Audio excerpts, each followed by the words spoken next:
Thank you so much, Pastor Andrew. Hey everyone, my name is Bernadine Barber, and I'm so excited, so honored, and so humbled to be here with you all today. I'm going to share a little bit about my story, a little bit about Save the Storks story, but most of all how we can join all of our stories to come together and bring real change in our culture while saving lives, literally, in the process. But first I want to share some shocking facts with you. Did you know that 91% of churchgoers want to hear about abortion? We want to hear about the sanctity of life issue. But unfortunately, 94% of churches in America have no pro-life expression or involvement at all. Your pastor, Pastor Andrew, is part of that 6% who are compassionate enough, who are brave enough to step out and challenge us all to do what God says to do in His Word, and that's to speak up for those who cannot speak for themselves. But why am I here? Why do I care about abortion? Well, I grew up in a religious home, and I always knew in the back of my mind that my family and I were pro-life, politically speaking, even though I didn't know what that meant or what an abortion even really was. Well, at 16, I gave my life to Jesus Christ. I got saved and I was born again. 2 years after that, I started my first semester in a secular college in Texas. Mind you, it was the fall of 2008. How many of you remember the political atmosphere during that time? Yes.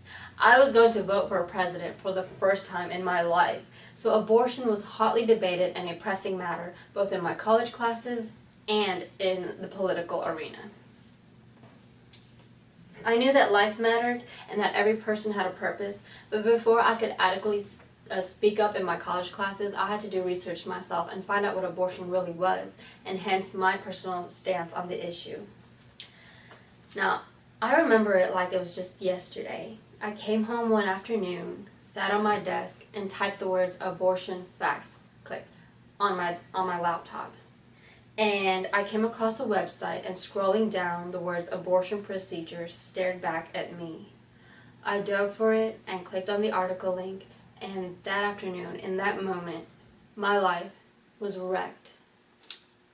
I started to read the descriptions of the various abortion procedures from medical handbooks, and I was just shocked. I was horrified, and I was broken and devastated. I could no longer keep reading. I just stopped reading and started weeping there in my bedroom all by myself. I wept because this barbaric reality was being done to the most innocent and vulnerable in our world. I wept because this massacre was legal and done under the protection of our man-made laws. And most of all, though, I wept bitterly to God and begged Him to forgive us for allowing this to go on. This was a direct assault on His image, on His creation, on His children. I eventually picked myself back up, and one thought came to the forefront of my mind. What could possibly bring a mother to the point of making this decision? I did more research on the demographics of abortion, who had them, when during their pregnancy they had them, but most of all, why. Then I read dozens and dozens of anonymous stories from post-abortive women, and putting two and two together, something clicked. It dawned on me. Women had abortions not out of a sense of empowerment or strength. In actuality, it was the exact opposite. Women had abortions out of desperation, out of pressure from other people, and out of a sense of intense helplessness. Fast forward to today, I have a family of my own, and becoming a mother myself has not hardened my heart towards these women. In fact, it has increased my compassion towards abortion-vulnerable women. My husband and I have been married now for over 5 years, and together we have 2 beautiful children. We have a 4-year-old daughter named Isabella and a 3-year-old son named Jonathan. Today, our life is so much better, but in the early years, we faced many trials and many hardships. I'm a young mom. I'm probably not as young as you're thinking that I am. I know I look 19, and that story about going to college, you're thinking that happened like last year. But I'm actually 26 going on 27. So when we were pregnant with our first, I was only 21 years old, but I looked 16. Throughout both pregnancies, I struggled with what society thought about me and our decision to have babies early. I dealt with condemnation from strangers and hesitation from family members. I dealt with blunt coworkers who came up to me and verbally asked me, oh, was this planned? And what are you going to do now? What if the baby gets in the middle of marital conflicts that may come up? What if the baby gets involved with the divorce? I know what it's like to struggle with finances and lack.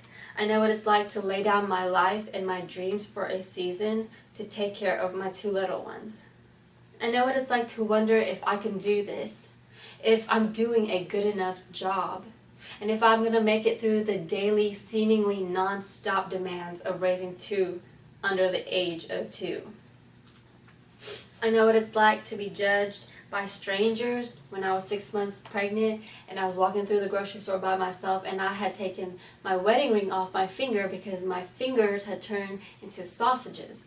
And strangers would stare me, give me a head to toe repeatedly, and looking at my baby bump, staring at it, looking at it like it was a curse instead of acknowledging the life growing inside of me as a blessing. But most of all, more than anything, I remember the family, friends, and caretakers who showered me with emotional support, with resources, with gifts, with love, and with a celebratory attitude towards the life growing inside of me and this new journey I was about to embark on. Those things are what mothers need in their lives, but they don't always get it. Those things are what Save the Storks is going to bring. I'm going to share with you 3 ways in which Save the Storks is innovatively making an impact in the pro-life movement. First of all, we reach. We reach women and families at the point of decision with our state-of-the-art mobile medical units, also known as Stork buses. These Stork buses are like Lear jets on wheels. They have plush interiors, massage seats, and a high-end ultrasound machine. We make these machines beautiful because women and the lives growing inside of them are beautiful. Most of these Stork buses are built from the Mercedes-Benz Sprinter models, which can be parked in any parking space, including right outside the door of an abortion clinic.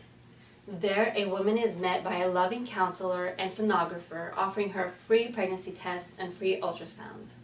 She's given resources, education, and love, not protest, anger, or condemnation.